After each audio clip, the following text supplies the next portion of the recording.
तो hello everyone, welcome back to Rankers class 9th and 10th। This is Kishan Jaiswal. इस video में हम लोग बहुत डिटेल में बात करेंगे एनटीएससी 2022 के बारे में। ये वीडियो उन बच्चों के लिए जो इस साल क्लास 9th में है, मतलब 2021 में वो क्लास 9th में पढ़ रहे हैं और 2022 में वो क्लास 10th में जाएंगे। होता क्या है, ये एक बहुत बड़ा एग्जाम है जो नेशनल लेवल पे करवाया जाता है, मतलब ऑल ओवर इंडिया करवाया जाता है। इसके बारे में आपको जानना बहुत जरूरी है। अगर आप इस एग्जाम के बारे में एकदम नहीं जानते तो इस वीडियो को बहुत आराम से, इत्मीनान से देखिएगा। एंड तक सारी चीजें आपको बताऊंगा इस वीडियो में कि क्या होता है ये एग्जाम, कैसे इसमें स्कॉलरशिप मिलती है, कौन कौन इसके लिए एलिजिबल है, इसका एप्लीकेशन फॉर्म कैसे भरा जाता है, ये सारी चीजें मैं आपको बताऊंगा। तब तक के लिए चैनल को सब्सक्राइब कर दो ताकि आपको जो भी डिटेल्ड है वो सारी चीजें पता चलती रहें, जो भी आने वाली अपडेट्स हैं वो यहाँ पे पता चलती रहें। होता क्या है, ये एक ऐसा एग्जाम है जिसके बारे में बहुत सारे बच्चों को पता ही नहीं चलता है। गांव के उन बच्चों को जो वाकई में होनहार हैं लेकिन उनको ये सब चीजें पता नहीं चलती हैं।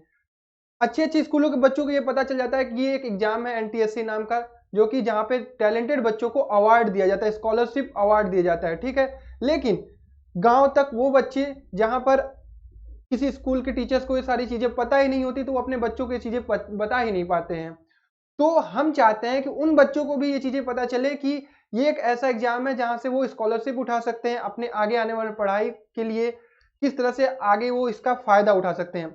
तो बेसिकली इस वीडियो में मैं आपको बताऊंगा कि इसका एप्लीकेशन फॉर्म कैसे भरते हैं, एग्जाम डेट कब है, एलिजिबिलिटी क्या है, स्कॉलरशिप कितना मिलता है, एग्जाम का पैटर्न क्या होता है, सिलेबस क्या होता है, हर एक चीज बहुत डिटेल में बताऊंगा।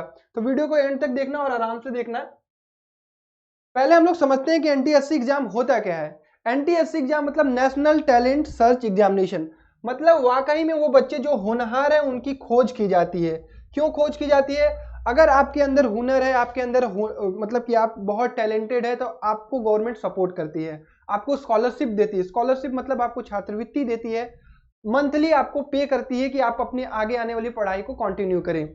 एनटीएससी में आपको स्कॉलरशिप जो है वो आपके क्लास 11th से शुरू होकर आप पीएचडी जब तक करते हैं, जब तक आपको पढ़ना है तब तक आपको गवर्नमेंट स्कॉलरशिप देगी। लेकिन इस एग्जाम को आपको समझना होगा, कैसे देना होगा, हर एक चीज को जानना होगा। तो बहुत डिटेल में हम लोग इसको समझ रहे हैं। एनटीएससी एग्जाम जब आप जान चुके हैं कि एक नेशनल टैलेंट सर्च एग्जामिनेशन है, तो इसका एग्जाम डेट कब होता है, क्या होता है, ये भी जानना आपको जरूरी है। आप इस समय क्लास 9th में 2021 में, 2022 में आप क्लास 10th में जाएंगे। तो जब एग्जाम फॉर्म कब आएगा ये चीज आपको पता होनी चाहिए। सितंबर 2021 में, इस साल जब आप क्लास 10th में जाएंगे जुलाई के बाद, तो सितंबर में इसका एग्जाम फॉर्म आता है और उस समय आपको इस एग्जाम फॉर्म को भरना चाहिए। जब आप इसको एग्जाम फॉर्म भर देंगे उसके बाद आपका एग्जाम जो है वो नवंबर में करवाया जाएगा, 1-2 महीने बाद। आराम से उस एग्जाम की प्रिपरेशन करनी है। अभी सब कुछ बताऊंगा कि सिलेबस क्या है, हर एक चीज, ठीक है। उसके बाद इस जो एग्जाम का है उसका रिजल्ट आ जाता है। चलो अच्छा, अभी भी चीजें नहीं समझ में आ रही होंगी, भैया ये क्या है, कैसे है। तो पहले इस एग्जाम के बारे में समझ लो कि एप्लीकेशन फॉर्म, एग्जाम पैटर्न पहले समझो। एनटीएससी एग्जाम क्या होता है, ये दो टाइप से होता है। पहला होता है स्टेट लेवल पे, ठीक है, स्टेट लेवल, और दूसरा होता है नेशनल लेवल, ठीक है। स्टेट लेवल और नेशनल लेवल। स्टेट लेवल में जो बच्चा क्वालिफाई करता है, बड़े स्कोर लाता है, वो जाके नेशनल लेवल का एग्जाम देगा। स्टेट लेवल में 2 पेपर होते हैं, एक होता है मैट और एक होता है सेट, ठीक है। मैट क्या है? मेंटल एलिजिबिलिटी टेस्ट, ठीक है। और सेट क्या है? स्कॉलस्टिक एबिलिटी टेस्ट, ठीक है। मेंटल एबिलिटी टेस्ट और स्कॉलस्टिक एबिलिटी टेस्ट, ये दोनों एग्जाम कराए जाते हैं स्टेट लेवल में। और जब आप नेशनल लेवल में जाएंगे तो यहां पे भी ये दोनों एग्जाम कराए जाते हैं, ठीक है, मैट और सेट। तो ये तो पता चल गया आपका कि एग्जाम का पैटर्न क्या होता है, मतलब एग्जाम क्या होता है स्टेट लेवल पे फिर नेशनल लेवल पे। आपको दोनों लेवल पे स्कोर करना होगा, ठीक है। स्कॉलरशिप अवार्ड सब कुछ मैं बताऊंगा। अब बात करते हैं एलिजिबिलिटी। उसके पहले इंपॉर्टेंट डेट मैंने बता दिया आपको। अब आपको यहाँ पे चीजें समझ में आएंगी। ये जो पहले एग्जाम की बात मैं कर रहा हूँ, जो सितंबर 21 में होने आपको फॉर्म भरना है, ये एग्जाम स्टेट लेवल का होगा, ठीक है। उसके बाद जब आप इसको क्वालिफाई करते हैं, इसका रिजल्ट आता है जैन फेब में, तो आपको नेशनल लेवल का एग्जाम में अपीयर कराया जाएगा। और वो कब होगा? मई और जून में, ठीक है, मई जून 2022 में। तो ये तो चीजें पता चल गई।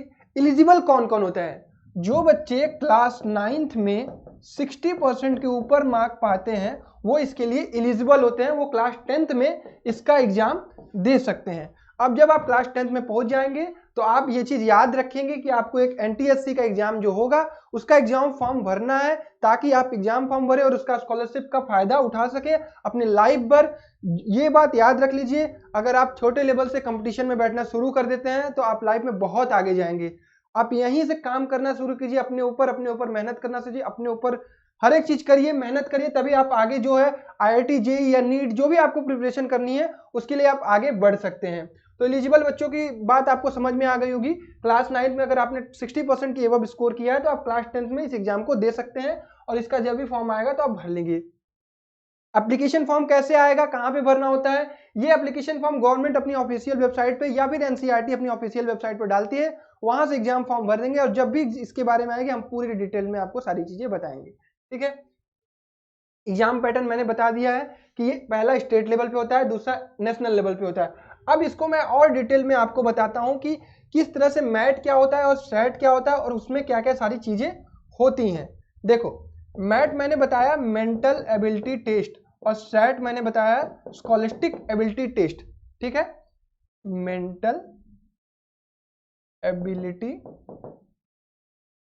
टेस्ट, बहुत ध्यान से इसको समझना कि ये क्या है। स्कॉलिस्टिक एबिलिटी टेस्ट, देखो ये एग्जाम जो है वो 400 नंबर का होता है, सॉरी ये एग्जाम जो है वो 200 नंबर का होता है। ठीक है, 200 मार्क्स, पेन में चेंज कर लूं, 200 मार्क्स। ये वाला एग्जाम 100 मार्क्स का और ये वाला भी 100 मार्क्स का होता है। ठीक है, 100 मार्क्स के दोनों एग्जाम होते हैं।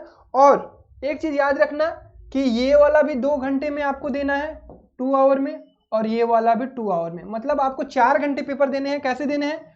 2 घंटे पहला पेपर प्लस 2 आवर ब्रेक, क्या है यहाँ पे ब्रेक, प्लस 2 आवर आपका सेकेंड पेपर। ये आपका हो गया फर्स्ट पेपर और ये हो गया आपका सेकेंड पेपर।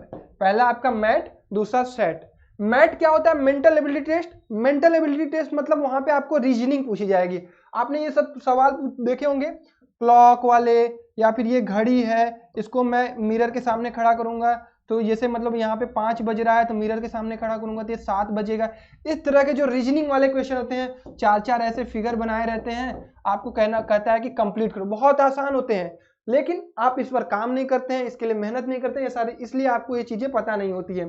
तो मेंटल एबिलिटी टेस्ट जो होता है वो 100 मार्क्स का होता है, 100 क्वेश्चन होते हैं इसमें, और उसको आपको 2 घंटे में करना होता है। ठीक, अब बताता हूं आपको स्कॉलिस्टिक एबिलिटी टेस्ट में क्या क्या सारी चीजें होती हैं। इसको थोड़ा सा मिटाऊं, जगह बनाऊं तो आपको मैं बताऊं। ठीक है, देखो स्कॉलिस्टिक में 3 सब्जेक्ट आपको होते हैं, साइंस, एसएसटी एंड मैथ। ठीक है, ये 3 सब्जेक्ट होते हैं। साइंस में आपका 40 नंबर का पूछा जाता है, एसएसटी भी आपका 40 नंबर का पूछा जाता है, और मैथ्स आपका 20 नंबर का पूछा जाता है। ठीक है, एसएसटी में थोड़ी बहुत जीके भी आ सकती है। ठीक है, तो ये साइंस, एसएसटी, मैथ, ये सारी चीजें पता चल गई आपको। मेंटल एबिलिटी टेस्ट में मैथ में क्या पूछा जाएगा? रीजनिंग पूछा जाएगा। सेट में क्या पूछा जाएगा? आपके सब्जेक्ट पूछे जाएंगे। अब आपके मन में ये सवाल आ रहा होगा कि किस क्लास का पूछा जाएगा, तो ये total class 9th and class 10th का पूछा जाएगा।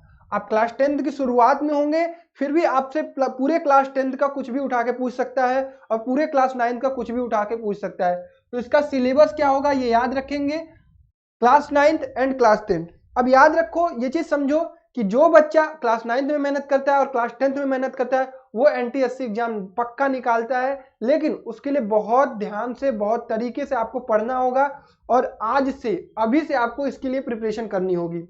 देखिए, कोई भी कंपटीशन एग्जाम हो वो 1 महीने या 15 दिन में क्रैक नहीं किया जाता है। उसके लिए आपको पीछे 6 महीने काम करना पड़ता है, 6 महीने, 8 महीने, 10 महीने, साल भर लोग उसके लिए मेहनत करते हैं। तो जब भी आपको इस एग्जाम के बारे में पता चलता है, अगर आप क्लास 9th में हैं तो प्लीज इसकी प्रिपरेशन स्टार्ट कर दीजिए। आप एक कंपटीशन के माहौल में आएंगे तभी आगे आने वाले बड़े बड़े कंपटीशन को झेल पाएंगे और उसकी तैयारी करना आप सीख पाएंगे। यहां से आप सीखना शुरू करिए। आपको मैंने बहुत डिटेल में सारी चीजें बता दी हैं कि क्या होता है ये एनटीएससी एग्जाम, किस तरह से दिया जाता है, ठीक है, उसकी पूरी प्रिपरेशन करवाएंगे। अब बाद में आपको सारी एकदम एंड में ये चीजें बता देता हूँ कि इसमें स्कॉलरशिप कितना मिलती है और कब तक मिलती है, कैसे मिलती है, हर एक चीज बता देता हूँ आपको, ठीक है। स्कॉलरशिप जैसे मान लीजिए आपने क्लास 10th में एनटीएससी एग्जाम में बहुत अच्छा रिजल्ट पाया, तो अब आपको स्कॉलरशिप मिलेगी, आप मेरिटोरियस स्टूडेंट है, तो class 11th and class 12th में आपको 1250 रुपए पर मंथ, ठीक है, मिलेगी। क्लास 11th और क्लास 12th में कितनी मिलेगी? 1250 रुपए पर मंथ। और इसके बाद हायर एजुकेशन के लिए आपको 2000 रुपीज पर मंथ मिलेगी, ठीक है। इतनी चीजें पता चल गई। स्कॉलरशिप मेन चीज होती है, बच्चों के दिमाग में ये चीजें घुसती हैं कि हाँ भैया मुझे स्कॉलरशिप मिलेगी, मैं अपने पेरेंट्स को सपोर्ट कर पाऊंगा, मेरे पापा को भी प्राउड फील होगा कि हाँ मेरा बच्चा क्लास 10th में एक ऐसा एग्जाम क्वालिफाई किया जिसके बाद वो खुद के दम पर पढ़ पा रहा है। तो इस तरह की चीजें अगर आपको करनी है, अपने माँ बाप को सपोर्ट करना है, अपने फैमिली को सपोर्ट करना है, तो आपको मेहनत करना पड़ेगा, काम करना पड़ेगा, बड़े बड़े कंपटीशन को निकालना पड़ेगा, तब जाके आप आईआईटी जेई जैसे जो बाद में बड़े बड़े कंपटीशन आते हैं ना, आईआईटी जेई, नीट, ये सारी चीजें आपको पता होनी चाहिए, क्योंकि आज ऑनलाइन का जमाना है। पहले क्या होता था, जब हम क्लास 10 में पढ़ते थे तो हमें ये सारी चीजें पता ही नहीं होती थी, हम गांव से बिलोंग करते थे, वहां पे हमें बताया ही नहीं जाता था कि एनटीएससी नाम का कोई एग्जाम होता है जिसको आप बहुत अच्छा करके क्लास 9 10th ही पढ़ के क्वालिफाई कर सकते हैं, हमें कुछ पता नहीं था। लेकिन मैं आज चाहता हूं कि आज ऑनलाइन का जमाना है, हर बच्चे के पास यूट्यूब है, वो ऑनलाइन सब कुछ पढ़ रहा है, तो उसको ये सब सारी चीजें पता होनी चाहिए। कल को आप जब जेई की प्रिपरेशन करते हैं जिससे आपको आईआईटी में सीट मिलती है, नीट की प्रिपरेशन करते हैं, अगर आपको बायो पसंद है तो आपको मेडिकल फील्ड में एमबीबीएस अच्छे अच्छे गवर्नमेंट कॉलेज एम्स में एडमिशन मिलता है, तो उसके लिए आपको यहां से आपका बेस स्ट्रॉन्ग करना होगा, यहां से आपको कंपटीशन में घुसना होगा, आपको पढ़ाई के क्षेत्र में घुसना होगा, पढ़ना होगा। अगर आप कुछ करना चाहते हैं, कुछ बहुत बड़ा करना चाहते हैं, तो आपको जीवन में अभी से संघर्ष करना शुरू कर देना चाहिए। आपको किसी भी चीज का इंतजार नहीं करना चाहिए, हर एक चीज की नॉलेज लो, हर एक चीज का सिलेबस जानो और उसके लिए मेहनत करो। तो ये रही बात स्कॉलरशिप अवार्ड की, और सारी चीजें मैंने आपको बता दी हैं, एप्लीकेशन फॉर्म के बारे में भी, एलिजिबिलिटी के बारे में भी, इसके डेट्स कब कब आएंगे, तो सारी चीजें बताने के बाद मैं यही कहना चाहूंगा, एनटीएससी एक बहुत अच्छा एग्जामिनेशन है, सभी बच्चों को देना चाहिए। पहले क्या होता था, अच्छे अच्छे स्कूल के बच्चे ही इसमें अपीयर होते थे, गांव के उन बच्चों तक ये सारी चीजें पता ही नहीं होती, लेकिन आज हर घर में यूट्यूब है, आज हर घर में ऑनलाइन इंटरनेट है, तो आपको ये सारी चीजें पता होनी चाहिए। तो इस वीडियो को उन बच्चों तक जरूर पहुंचाना जो वाकई में गांव में बिलोंग करते हैं, जिनको ये सब सारी चीजें पता नहीं चलती है और वाकई में बहुत होनहार होते हैं। मैं जानता हूं ना, गांव के बहुत सारे बच्चे ऐसे होते हैं जो पढ़ने में बहुत तेज होते हैं, बहुत मेहनत करते हैं, लेकिन उनको पता ही नहीं है कि किस दिशा में उन्हें काम करना है। जब वो क्लास 12th पास आउट करके शहरों में आते हैं तो उन्हें पता चलता है कि हाँ उन्हें जेई की प्रिपरेशन करनी है, तब एकाएक उनके दिमाग में सारी चीजें आती हैं। लेकिन अगर आज हमारे पास इंटरनेट है तो ये सारी चीजें हमें अभी पता होनी चाहिए कि हाँ मेरे पास एक तरीका है, मेरे पास एक जरिया है, मैं फ्री ऑफ कॉस्ट बहुत सारी चीजें कवर कर सकता हूं, बहुत सारी चीजें पढ़ सकता हूं, हम लोग आपकी मदद करेंगे। तो इसके लिए आपको खुद पे काम करना पड़ेगा। आई होप सारी चीजें क्लियर हो गई होंगी, एनटीएससी एग्जाम के बारे में आपको सब कुछ बहुत आसान भाषा में समझ में आया होगा। तो इस वीडियो को यार लाइक करना, उन दोस्तों तक जरूर पहुंचाना, अपने क्लास के उन दोस्तों तक, अगर आप क्लास 9th में हैं तो अपने ग्रुप में शेयर करना, सारे बच्चों को इस बारे में जानकारी होनी चाहिए कि एनटीएससी एग्जाम क्या है। तब तक के लिए अपना ख्याल रखिए, पढ़ाई करते रहिए। आई होप सो आप लोग बहुत अच्छे होंगे। थैंक यू सो मच यार गाइज।